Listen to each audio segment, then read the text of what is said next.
Eu sempre tive como objetivo treinar mais, era um dos focos, além de ser professor, eu sempre quis botar mais rotina de treino na minha vida. E, consequentemente, isso foi acontecendo aos poucos, mas chegou no momento que eu pensei, bom, tá na hora talvez de eu começar a realizar o meu grande sonho. E para isso eu precisei começar também a dizer nãos.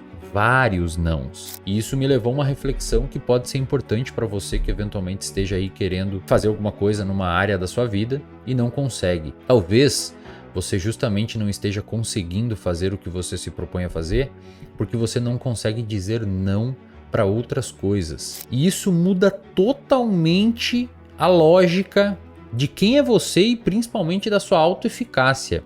Se você é uma pessoa que não consegue fazer algo como mais exercício, mais dieta, mais estudo, mais trabalho, mais tempo livre, menos estresse, porque você tem dificuldade de falar não, não significa que você não consegue fazer aquelas coisas. Você entende o que eu quero dizer? Significa apenas que você está num contexto onde é impossível fazer aquelas coisas por você não conseguir dizer não. E isso muda todo o jogo, porque eventuais problemas de incapacidade, sentimentos de incompetência, de baixa autoeficácia, baixa autoestima que você venha a ter, estão totalmente equivocados.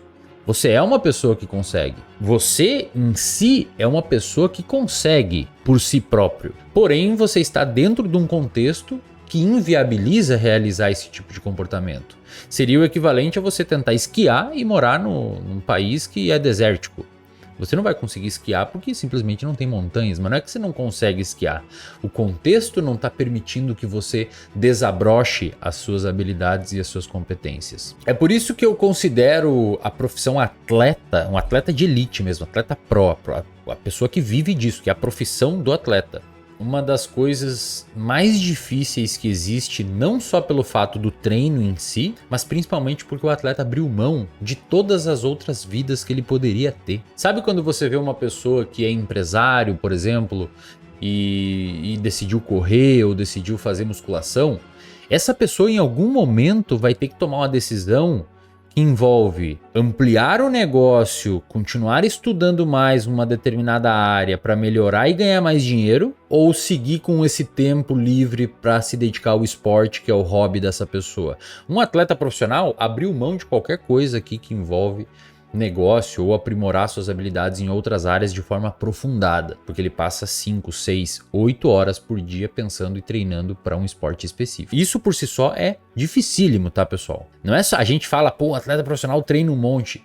Talvez o treino seja a parte mais fácil da vida de um atleta profissional. O mais difícil muitas vezes é abrir mão de todas as outras vidas que ele poderia ter. Imagina nós, meros mortais, que queremos apenas melhorar um pouco o nosso condicionamento e tentar se aventurar de forma amadora em algum esporte, que chega em algum momento nos deparamos com uma decisão. Eu vou treinar mais ou eu vou aperfeiçoar meu inglês, fazer uma aula diferente, melhorar minha empresa aqui, abrir uma filial nova, estudar para um concurso novo.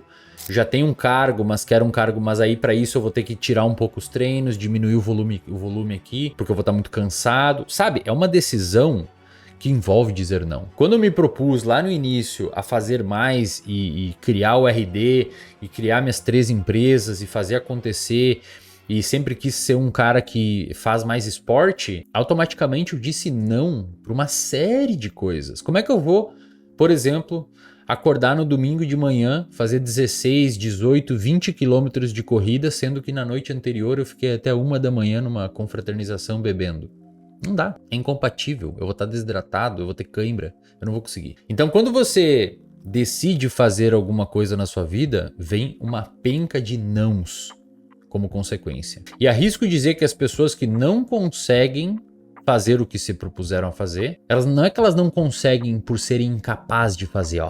Presta atenção que isso é importante. E talvez isso mude totalmente a sua cabeça sobre as suas crenças de incapacidade. Você se acha um merda, você se acha incapaz, mas você simplesmente não consegue dizer não. Se você dissesse não, tudo aquilo que você objetiva fazer, talvez você conseguiria fazer. Então, é interessante ter esse insight dentro do seu repertório para que quando você precise, em detrimento de alguma coisa, favorecer outra, que você tenha motivação, um motivo para a ação, para fazer isso. Eu sei que talvez isso pareça estranho ou confuso, mas do ponto de vista cognitivo, nós formamos crenças sobre nós mesmos, sobre os outros e sobre o mundo. Essas crenças, elas organizam a forma com que a gente interpreta os eventos. E muitas vezes essas crenças podem ser pejorativas. Por exemplo, pessoas que têm transtorno depressivo maior comumente apresentam crenças de incapacidade. Elas enxergam elas mesmas como pessoas incapazes. Pessoas que têm alguns transtornos específicos como TDAH, muitas vezes têm uma redução na sensação de autoeficácia. A pessoa não se sente eficaz. Por quê? Porque muitas vezes os coleguinhas estão indo bem, ou a vida toda foi uma pessoa que teve dificuldade nos moldes clássicos de ensino, e ela cria essa percepção de baixa autoestima e vive assim caso isso não seja corrigido por uma outra influência externa. E é assim que a gente vai construindo a nossa percepção de eu. Self, dentro da neurociência, é uma coisa muito difícil de conceitualizar, inclusive alguns pesquisadores tentaram isso a vida inteira, mas seria basicamente, a grosso modo, você saber quem você é em comparação com o mundo.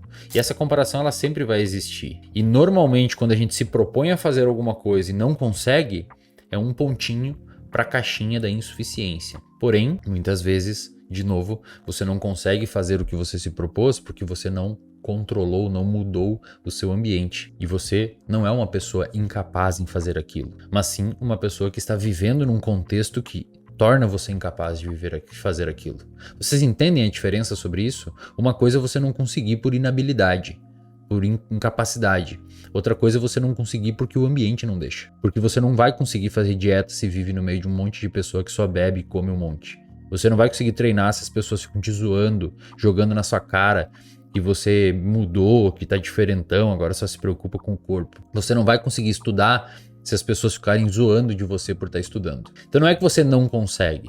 Você está num ambiente que não deixa. Esse é o cerne da aula 031 do reservatório de dopamina, onde eu explico o porquê as suas lentes podem estar sujas. E é por isso que você não consegue enxergar o mundo como ele de fato é, e você apenas vê uma interpretação do mundo que pode estar totalmente distorcida pelas suas próprias crenças. Esse é basicamente o core da psicologia cognitiva comportamental, uma psicologia amplamente, uma abordagem psicoterapêutica amplamente embasada em ciência. Se você tiver mais interesse, clique aqui no primeiro comentário que a gente tem o link para você conhecer o reservatório de dopamina e eventualmente, se tiver interesse, entender mais sobre isso. Para quem é do reservatório de dopamina, comente aqui o que achou da aula 031, que na minha opinião é uma das aulas preferidas.